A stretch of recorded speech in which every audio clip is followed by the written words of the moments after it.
kembangkan di Jawa Barat. Kan saya berulang-ulang, problem pertama adalah banyaknya bank gelap. Saya ada bank Emok, bank keliling, ada bahkan juga bank Pancasila, ada Posipa. Itu kan melahirkan rente ekonomi yang menghisap. Walaupun memang di situ seringkali rakyat kita dihadapkan pada ketidakpatuhan ketika mendapat pinjaman. Pemerintah misalnya pinjaman tanpa bunga nggak bayar. Tapi kalau dari rentenir bank gelap mereka bayar karena pemerintah kan bisa nagih dengan keras mereka. Tetapi ke depan itu nanti harus menjadi bahan evaluasi.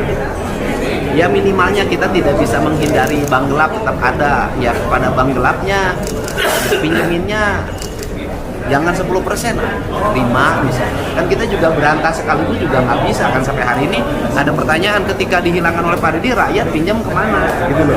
Ketika pinjam dengan terhadap bank yang disiapkan oleh pemerintah kayak BPR dan sejenisnya nggak bayar. Nah ini yang pertama. Kemudian yang kedua adalah juga menyangkut tingkat analisis perbankan di Jawa Barat.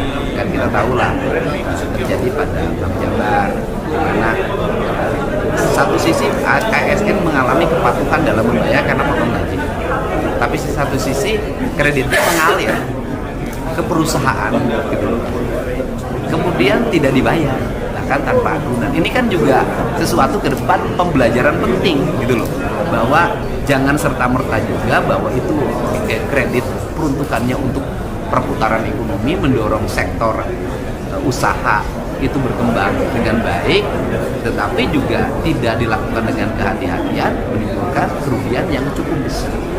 Dan Indonesia sejarahnya perbankan dulu rusak, itu kan juga karena berlaku korporasi yang seringkali melakukan pinjaman dengan aguan yang sangat rendah dan kemudian tidak dibayar. Kemudian ketika bersengketa nanti tipis antara kejahatan korupsi dengan kredit macet kan tipis. Itu pinter-pinternya pengacara beracara di peradilan. Nah ini yang menjadi concern. Kemudian berikutnya adalah yang ketiga, sektor tradisi nggak boleh dirusak. Sektor tradisi itu apa? Orang bertani, beternak, kemudian mengembangkan perikanan di pedesaan. Kata Bapak tadi menyampaikan bahwa Jabar itu industri manufakturnya tumbuh, tetapi itu riskan. Karena apa? Karena ada ketergantungan ekonomi masyarakat pada manufaktur itu. Manufaktur itu sangat tergantung oleh ekonomi global gitu loh. Tetapi kalau ekonomi kultural, ekonomi tradisi, ngurus lauk, ngurus domba, ngurus sapi gitu kan, kemudian menjadi pupuk organik, tidak terikat lagi terhadap pupuk kimia dan pestisida, itu justru membangun culture ekonomi yang kuat, yang disebut dengan kata saya adalah ekosistem ekonomi. Dan dia tidak tergantung pada ekonomi global, bahkan dia bisa menari di atas gerakan ekonomi global gitu loh. Ketegangan Cina sama Amerika itu bagi Mak Icih yang ngurus domba sapi di desa tidak punya pengaruh.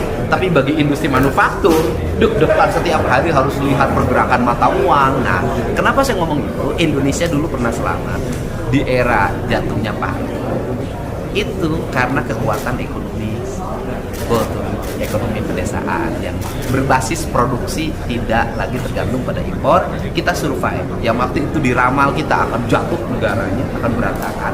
Ternyata kita negaranya malah orang desa pada waktu itu untung. Kenapa? Harga produksi pedesaan waktu itu harganya mahal di pasar. Biar nggak tegang kan tadi yang ngurus domba Mak Icih namanya? Ya Mak Icih. Oh Mak Icih ya.